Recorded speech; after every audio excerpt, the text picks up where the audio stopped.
வைரமுத்து ஒரு சாங்கில் சொல்லியிருப்பாரு, வயிற்றுக்கும் தொண்டைக்கும் இடையினில் உருவமில்லா ஒரு உருண்டையும் உருளுதடி அப்படின்ட்டு இருப்பாரு.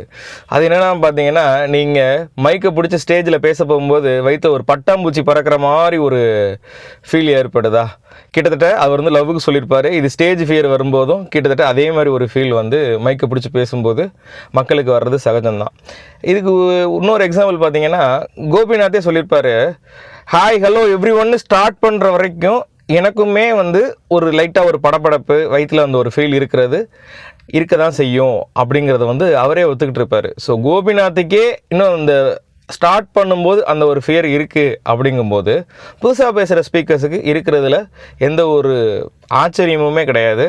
So just we accept that fear and அதை நம்ம அக்செப்ட் பண்ணிவிட்டு ஒன்ஸ் நீங்கள் கண்டென்ட்டில் ஃபோக்கஸ் பண்ண ஆரம்பிச்சிட்டிங்க அப்படின்னா பேசுகிறதுல எந்த ஃப்ளோவில் இடைஞ்சலுமே இருக்காது. இதை ஜஸ்ட் ரியலைஸ் பண்ணுங்கள் அண்ட் ஸ்டார்ட் ஸ்பீக்கிங். தேங்க்யூ.